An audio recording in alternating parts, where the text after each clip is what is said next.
porte-parole du gouvernement demande simplement à ce groupe de personnes et surtout à Charles Blé Goudé de se retourner vers la justice, pour vous, on ne règle pas la question et on pourrait peut-être, in fine, créer des choses qu'on ne voudrait pas revoir? De vous à moi, si on voulait s'en tenir donc aux propos du porte-parole du gouvernement, M. Laurent Gbagbo, dès son arrivée de la Haye, devrait couler en prison à Lamaka. C'est parce qu'il était sous condamnation et les crimes pour lesquels il a été condamné, eh bien, sont des crimes qu'on dit être d'attaque à main armée, en réunion.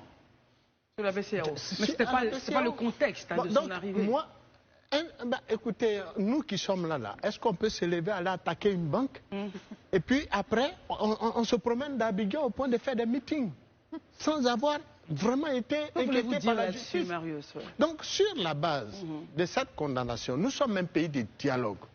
Je l'ai dit et je le répète, les mêmes effets produisent, les mêmes causes produisent les mêmes effets. Nous étions... Dans les années antérieures, on nous a dit que M. Ouattara ne pouvait pas être candidat dans ce pays. Et des gens ont tout fait pour ne pas qu'il soit candidat.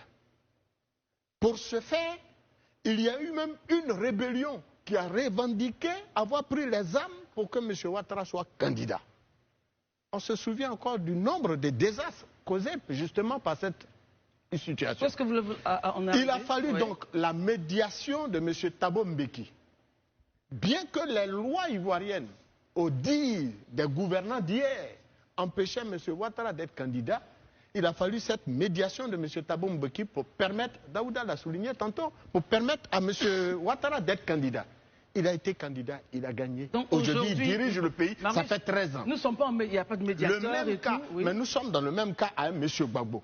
Comment pouvez-vous concevoir qu'un monsieur comme M. Laurent Gbagbo, qui a dirigé la Côte d'Ivoire pendant plus d'une dizaine d'années, se retrouve aujourd'hui dans son pays sans pouvoir être même votant? Il ne peut même pas voter sur une liste électorale. Il ne peut pas voter, choisir lui-même dans son propre village à Ouragayo, le député ou le maire, pour encore prétendre être éligible. Très bien. Pour terminer, pour vous, nous pensons qu'il faut une solution politique à la situation. Cela n'empêche pas et cela ne peut empêcher le RHDP de continuer à présider aux destinées de ce pays si tel est que c'est la volonté des Ivoiriens. C'est tout.